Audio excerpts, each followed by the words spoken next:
T'as un nom en tête? Abonne-toi et envoie-le. Ici, chaque abonné a le droit de choisir la prochaine personnalité qu'on démonte. Avec élégance. Bienvenue dans 90 secondes chrono. Mesdames et messieurs, aujourd'hui on s'attaque à un monument, ou plutôt à un monolithe radioactif de la vanne. Dieudonné Mbala Mbala, un humoriste qui a glissé de la scène à la zone, du rire à la garde à vue, du théâtre aux tribunaux, avec une aisance qui frôle l'acrobatie judiciaire. Entre polémiques XXL, quenelle torsadée, et amendes à collectionner comme des Pokémon, Dieudonné c'est le stand-up devenu stand-down. Mais quoi qu'on dise, il continue de faire sale comble, même dans les marges. Au départ, il faisait rire la France entière. À l'arrivée, il fait rire ceux que la République préfère oublier. On ne sait plus trop s'il est comédien, militant, gourou ou simplement allergique à la modération. Un pied dans la satire, l'autre dans la polémique et la tête dans un procès en diffamation. Mais dans son monde, tout ça c'est du système.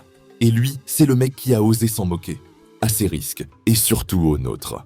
Interdit de spectacle mais jamais de scène, Dieudonné.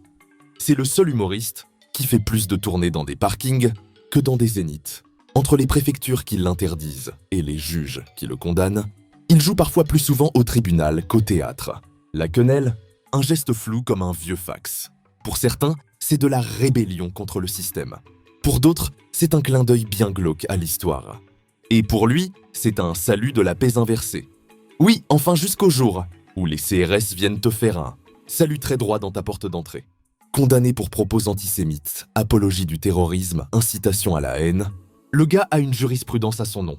Même son comptable a déposé le bilan de son âme. Et comme si tout ça ne suffisait pas, il paraît que le grand rebelle autoproclamé si marginalisé, si censuré, trinque pépouze au champagne avec l'ex-directeur du CRIF. Oui, tu as bien lu.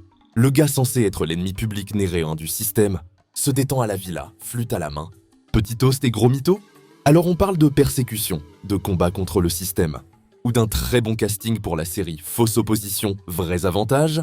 Dans cette société où même les clashs sont scénarisés, où les opposants sont parfois aussi naturels qu'un spot de pub, faut vraiment garder l'esprit vif et la télécommande loin de la main.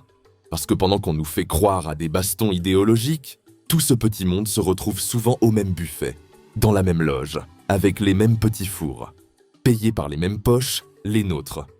À ton avis, vrai dissident ou acteur premium du théâtre politico-médiatique? Dis-le en commentaire. Abonne-toi si t'as l'esprit clair, like si t'as vu le manège, et partage pour réveiller ceux qui dorment encore sous hypnose.